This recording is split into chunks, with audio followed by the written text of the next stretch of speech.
गपोड़ी बहू। उमा जी की बहू पिंकी को गप्पे मारने की बहुत आदत थी। वो जब भी किसी के बारे में बातें करती तो बड़े बड़े गप्पे फेंका करती। आसपास के सब लोगों को पता था कि पिंकी बहुत बड़ी गपोड़ी बाज है। लोग उसकी बात पर विश्वास नहीं किया करते थे, लेकिन हाँ, उसकी बातें सुन सुनकर हंसते बहुत थे। अरे बहू, पड़ोस वाली शर्मा जी है ना, उनकी बेटी का जन्मदिन है, तुम भी चली जाना। ठीक है मम्मी जी, ये तो बता दो गिफ्ट में लेकर क्या जाना है? अरे लेकर क्या जाना है, 250 का लिफाफा दे देना, बस काफी है। अरे मम्मी जी, अच्छा लगेगा क्या? पड़ोसी हैं हमारे, हमें कुछ बड़ा लेकर जाना चाहिए। अरे बहू, इतना काफी है।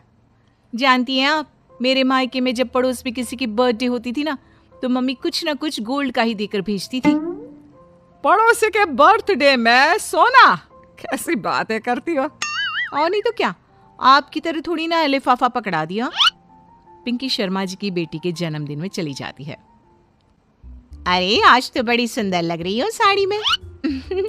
जी मैं तो लहंगा पहनकर आने वाली थी, मम्मी जी नहीं मानी। अरे बेटा, बर्थडे पार्टी में तो साड़ी चल जाती है, मेरा मतलब कोई शादी थोड़ी ना है। कैसी बात कर रही हैं आप आंटी जी? मेरे मायके में तो छोटे छोटे फंक्शन भी हम लोग लहंगा बनवाते थे बुटीक से, डिजाइन करवा कर। चाहे पड़ोस में किसी का जन्मदिन हो, मेरी मम्मी हमेशा बुटीक से नया लहंगा डिजाइन करवाती थी। मैंने तो ऐसा कहीं नहीं देखा, ये तो तुमने आज बड़े कमाल की बात बताई। अरे जाने दीजिए, कोई बात नहीं। और बताइए, आपकी बेटी नजर नहीं आ रही?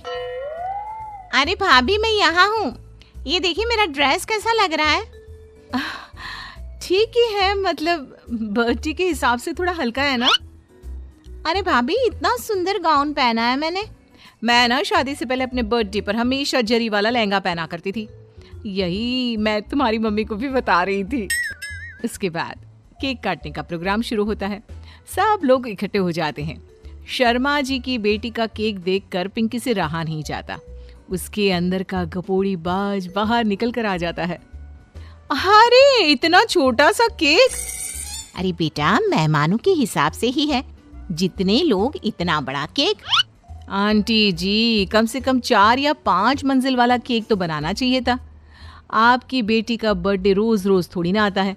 मेरे बर्थडे पर हमेशा पापा 4 केक बनवाते थे, सारे केक 4-4 मंजिल के होते थे। वहां पर सारे लोग उमा जी के मोहल्ले के ही थे और वो पिंकी के गप्पे मारने की आदत से अच्छी तरह वाकिफ थे, इसलिए सब लोग उसकी बात सुनकर हंसने लगे, लेकिन किसी ने पिंकी से कुछ नहीं कहा। एक दिन सुबह सुबह पिंकी ने अपनी सास से कहा, मम्मी जी, मेरे मम्मी पापा मुझसे मिलने के लिए यहाँ आ रहे हैं। अरे वाह, ये तो बहुत अच्छी बात है, उनके आने की तैयारी करो, अच्छा अच्छा खाना बनाओ। वैसे कब तक आएंगे? मम्मी जी फ्लाइट से आ रहे हैं, कल शाम को 4 बजे की फ्लाइट है। फ्लाइट? लेकिन बेटा, तेरा मायका तो यहाँ से 2 घंटे की दूरी पर है, तेरे मम्मी पापा फ्लाइट से कब से आने लगे? अरे मम्मी जी, आपको पता नहीं है, मेरे मम्मी पापा ना आधे घंटे की दूरी के लिए भी फ्लाइट का टिकट बुक करवाती है। अरे गप्पे थोड़े कम मारा करो बहू, कोई फ्लाइट से तब आएगा ना जब यहाँ पर एयरपोर्ट होगा। तुम्हारी मम्मी क्या उड़कर आएगी घर में? अरे हाँ मम्मी जी, मैं तो भूल ही गई थी। वो क्या ना, मेरे मम्मी पापा हमेशा फ्लाइट से ही ट्रैवल करते हैं, तो मेरे दिमाग से ही निकल गया था। अगले दिन पिंकी के मम्मी और पापा पिंकी से मिलने के लिए उसके घर आते हैं। आइए आइए जी, आपका बहुत बहुत स्वागत है। और समदन जी, हमारी बेटे की कोई शिकायत तो नहीं ना? ठीक से संभाल लिया है ना आपका घर? अरे मेरी बहू बहुत समझदार है, घर का काम बहुत अच्छे तरीके से करती है, बस थोड़ा ज्यादा बोलने की आदत है उसे, आपको परेशान करती होगी ना। बात तो आपकी सही है, उसकी थोड़ा ज्यादा नहीं बहुत ज्यादा बोलने की आदत है। लेकिन कोई बात नहीं, आपकी बेटी दिल की बहुत अच्छी है, बस थोड़ा बोलती ही तो ज्यादा है। पिंकी बेटा, इधर आओ, देखो तुम्हारे मम्मी पापा आए हैं, तुमने इनके लिए खाना तो बना लिया ना?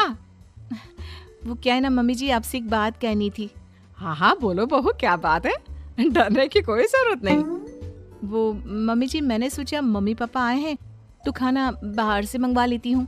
अरे कोई बात नहीं बेटा, वैसे भी तुम किचन में काम करने लग जाती तो अपने मम्मी पापा से बात कब करती। बहुत अच्छा किया, अब तुम अपने मम्मी पापा के साथ बैठकर आराम से बात करो, मैं अंदर जाती हूँ। शाम का वक्त जैसे ही दरवाजे की घंटी बजी 3-4 लोग हाथों में खाने के बहुत सारे पैकेट लेकर उमा जी के घर पहुंच गए। अरे भाई कौन है आप लोग? लगता है गलत पते पर आ गए। नहीं माँ जी, हम तो खाने का ऑर्डर डिलीवर करने आए हैं, यहीं से बुकिंग मिली थी। अरे नहीं, आपको कोई गलत फहमी हुई है। हमारे यहाँ तो 2 ही मेहमान आए हैं। आपके हाथ के पैकेट देखकर लगता है इसमें 50 लोगों का खाना है। माँ जी आपने सही समझा, खाना तो इसमें 50 लोगों का ही है, क्योंकि हमें ऑर्डर यहीं से 50 लोगों का मिला है। अरे लेकिन इतना सारा खाना, कहीं मेरी बहू ने अपनी गप मारने की आदत के चलते ऐसा तो नहीं कर दिया? ये खाना आप रख लीजिए और हमें हमारे पैसे दे दीजिए। अच्छा, वैसे कितने का बिल बना है? ज्यादा नहीं, बस 10,000 दे दीजिए।